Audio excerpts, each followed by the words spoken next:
Hey, good afternoon. It's Chris Robinson, Robinson Ag Marketing, with today's post-close grain and livestock comments for Wednesday, the 12th.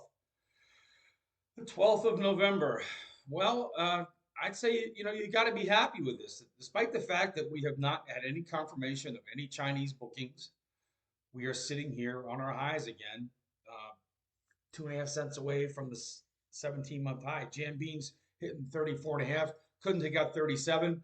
But what's the takeaway? Well, another 13, 14 cent trading range from 34 to 22. They're going to try and shake you out. But at the end of the day, someone wants to hold beans higher. And for now, it's going to have to be the despicables, right? The people you love to hate that manage money. They are long soybeans. They are defending it. They're still short about 70,000 corn, about 70,000 wheat. They bought a little bit back there. I want to talk about Dees corn real quick. We settled at 435 and a quarter. We did hit 436. Why does 436 matter? Well, you're going to read my letter, or if you've been following along, this 436 is huge. It's halfway back to the entire year's trading range from 479 and three quarters down to 392. So it's glass half full, kids. Now, why can't we get through 436, which is the 200-day moving average? If you're working with me, you know we've got cash sale targets above there if we get another push higher. So that's what I want to use this rally for. I'm not calling a top. I do want to defend. You got March beans, same thing, stutter stepping March corn, same thing, stutter stepping at 450. We've been here before. We couldn't get through it. It's also that halfway back range of that contracts trading range all year long. So it's a good place to be. Tomorrow is Thursday. Friday is the USDA. I'd much rather be at highs heading into our USDA report than at lows, hoping that the government's going to give us some good news to turn us around. So that's the positive. These corn finished the day at 435 a quarter, up 3.25 cents. Jam beans up 6.5 at 11.33 and three quarters. Even March wheat and Dees wheat, they couldn't stay out of the party. March ended up 0.75 cents higher at 552.5. Dees ended up unchanged at 536. December KC finished up a penny and three quarters. So corn and beans were even able to drag up wheat, which, let's face it, does not have a story. I can't stress this enough. This is a marketing opportunity. This is like when your cat brings you a dead chipmunk to show you how much he cares about you. Mr. Market is giving you a gift. Now, I don't know if we can go higher. I sure do hope we can, especially soybeans. This is soybean driven. We're up a buck 22 since the October low. If you go out there and you look at November, red new crop beans, 11.15 and three quarters, a new high for the move out there as well. That's a new 17-month high. 11.15 is a big number because it is the midpoint of the entire 3-year trading range where we slid lower. So very, very big technical levels. Again, I'm not in the business of calling tops. I'm in the business of trying to get the guys to reward and defend revenue gains. The people that want to tell you where the highs are, lows are, the people want to pound their chest like Tarzan when they're right and get quiet when they're wrong. You know, I spent 18 years standing in the pit listening to everybody jawbone about their position. I could care less what somebody's opinion is, to tell you the truth, because I've seen it blow up in people's faces 1,000 times. This is a difficult game in the best of times, and this has been a difficult year. So I don't care why we're rallying. I don't care who's right or who's wrong or who guessed right or who's wrong. All I know is we've kept our upside open. If you're working with me, we're going to be in a situation to reward rallies. And for those of you that did sell into the rally, we've always recommended having calls on for at least half of what you sold on the way up so you stay in the game. But I'm about making good cash sales. I'm not about arguing with people on social media. I just won't do it. So I hope we go higher, but hope's not a very good marketing plan. You've all heard that before. But gosh, take a look at red beans, and gosh, take a look at red corn out there at 470.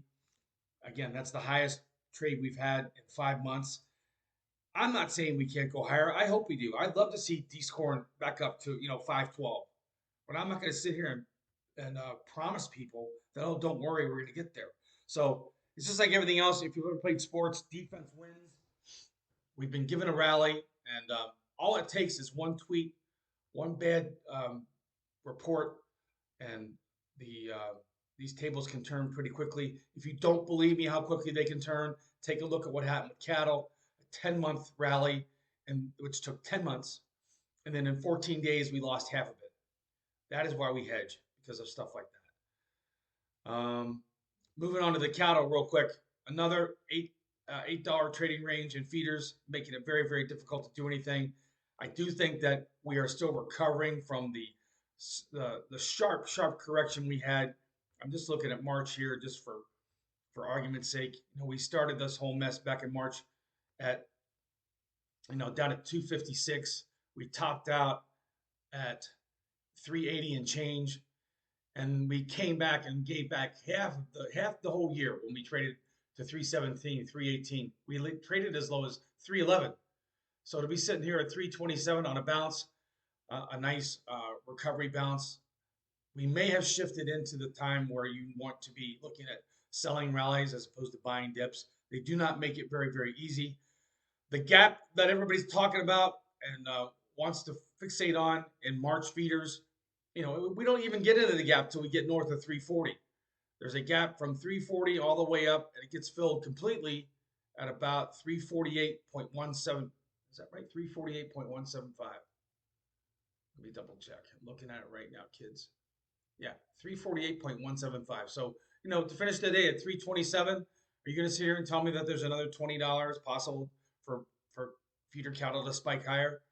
It sure is possible, because with this volatility, we've got less and less players. We had a huge drop in open interest the other day, the day that we went on Tuesday when we went limit bid. Open interest dropped 6,000 contracts. That's just people getting disgusted trading this stuff because it's so hard. So when you have people leaving the market, you have less liquidity, you have more choppy trades. It's an option. It's a market that really makes you want to take a look at options as opposed to futures, because again, every day we're going to have $7, $8 trading range. You make it very, very hard. On the net, fat cattle, Feb down $1.45, finished the day at 224.90, just under 225. I could say the same thing about the correction we had there. We topped out at 250 and change.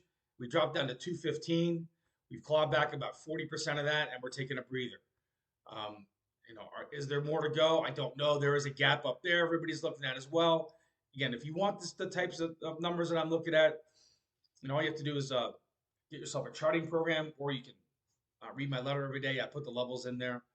But I would say that's pretty impressive. If you look at Feb fat cattle, we broke from 250 to 215. And gee, the high at 228.28, what was that? Well, it turns out it was a 38% pullback of that last sharp break. So the question remains: is this a buy the dip market? Have we morphed into sell the rally? I think if you're a producer and you're mad, I would say this: think about how mad you'd be if we went back down where we were 8-9 months ago. So there's still a lot of meat left on the bone. We saw this in 2014, 2008 to 2014. We had the tremendous rally in cattle. It took 2 years to bottom out. It wasn't just a collapse. But cattle, from the highs in 2014, we really didn't bottom out till 2016. So we could just be getting started if we are in a larger correction lower. I always try and keep a much longer time frame outlook for guys. There's a million different ways to skin a cat. At the end of the day, if you are a farmer, if you are a rancher, you will always bet long. So higher prices don't hurt you. Higher prices are what you're here for. That's why it makes more important, in my perspective, to defend rallies when we get them, so that you don't leave a big chunk of revenue on the table when we have corrections lower. And the setup for Friday, USDA report Friday at 11 o'clock. We haven't had a data dump in a while. That's going to be a big report. There's just risk, Now, I'm not saying it's risk one way or the other, but when you're at 16-month highs in beans and you've got corn, new crop corn at 5-month highs sitting out there, and you've got old crop corn, D's corn sitting right at the 200-day moving average, you've got to ask yourself, what's the risk here if I'm long without any protection? And the nice thing about this is you could get protection on for 2 days, 2 weeks, 2 months. You don't gone are the days where you had to go out and buy 300 days worth of protection and spend all that money. So you can get something on the books, and I would highly recommend doing that. Again, we hedge because we don't know. We hedge because we're not uh, George Soros's twin, right? We're not the second coming of Paul Tudor Jones, right? Those guys don't, they don't tell everybody what they're doing. But I guarantee you, if they have a massive futures position on, they're hedging themselves with options. Okay, have a good rest of the day. 312-638-8868. I hope what I say helps. If you're looking for some ideas about what to do heading into this report, give me a call. We can talk about what might work for you. Have a great rest of the day.